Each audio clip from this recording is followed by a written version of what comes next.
And my question is, why is it important for a woman to marry a third party if she wants to go back to her first husband after her first husband has given her talaq? भाई साहब का सवाल था कि ज़रूरी क्यों है कि अगर एक औरत अपने शोहर के साथ तलाक हो जाता है तो उसे दूसरे से थर्ड पार्टी से शादी करना ज़रूरी क्यों है पहले शोहर से वापस करने के लिए? ये सवाल है। सवाल अभी दोहरा है, जवाब दे रहा हूँ मैं। ये लोगों को गलत फहमी है कि अगर मियाँ बीवी का तलाक होता है और अगर वो फिर से शादी करना चाहते हैं, ये गलत फहमी है लोगों की कि उसको तीसरे से शादी करना फ़र्ज़ है। कुरान में साफ तौर पे लिखा हुआ है, सूरह बकरा में सूरह नंबर 2 आयत नंबर 228 से लेके 242 तक तलाक के पूरा डिटेल दिया गया है, किस तरीके से तलाक दिया जाता है। पहले मैंने कहा था कि आपस में समझौता होना चाहिए, नहीं होता है तो गेट एन आर्बिट्रर, एक बड़े को बुलाओ, शोहर की तरफ से बीवी की तरफ से समझौता करो। नहीं होता है तो तलाक बोलने के बाद इद्दत के 3 माह है।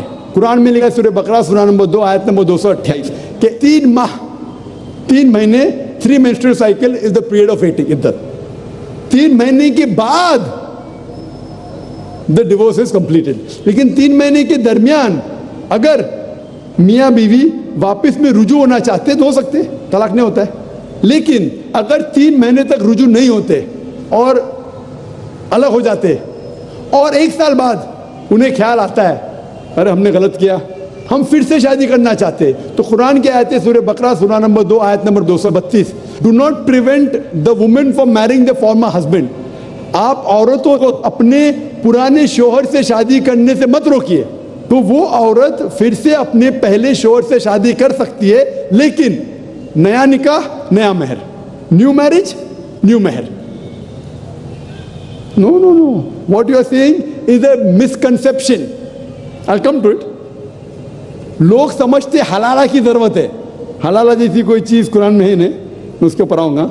लेकिन फिर से शादी करने के बाद फिर से इन लोग ज़िंदगी बसर करते हैं, 3-4 साल बाद फिर से कुछ नाइत्तेफाकी होती है, फिर से तलाक। वही तरीके से समझौता करो, बड़े को लेके आओ, तलाक बोलो, 3 माह रुको, फिर जाओ, फिर से 2 साल बाद याद आता है नहीं वापिस से रहेंगे, फिर से शादी कर सकते हैं, फिर निकाह, फिर महर, फिर से झगड़ा होता है, फिर तीसरी बार अगर तलाक होता है तो अल्लाह ताला फरमाते सूरह बकरा सूरह नंबर 2 आयत नंबर 230 में कहते कि तीसरी बार अगर तलाक देंगे तो फाइनल। इसके बाद आप फिर से मियाँ बीवी ने, जब तक आप थर्ड को नहीं मैरी करें। इसमें क्यों? ये शादी ब्याह गुड्डा गुड्डी का खेल थोड़ी है। बचपन में गुड्डा गुड्डी का खेल में शादी करो फिर से तलाक दो, एक दिन में 10 बार शादी कर सकते, बराबर ना? ये जिंदगी गुड्डा गुड्डी का खेल थोड़ी है। 3 महीने लगता है तलाक के लिए, इतना टाइम लगता है। प्राइवेट मीटिंग, फिर बड़े लोग से मीटिंग, फिर 3 माह, फिर जुड़ो प्यार से, एक दूसरे पे कीचड़ मत उछालो, फिर शादी करो।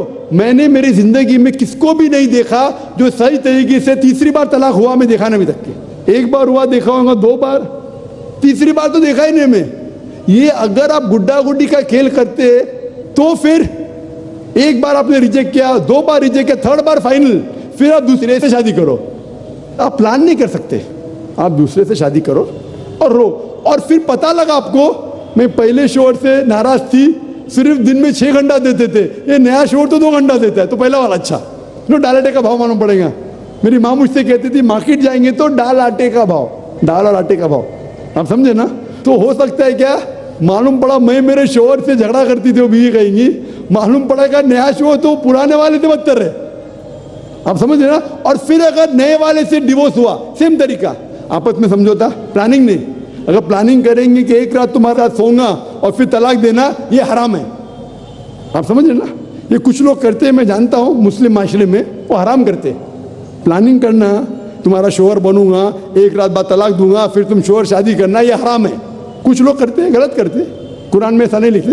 तो अगर तीसरी बार तलाक के बाद या पहली तलाक के बाद भी, पहले बार तलाक दिए, दूसरे से शादी किए, फिर पता लगा सही नहीं, तो वापिस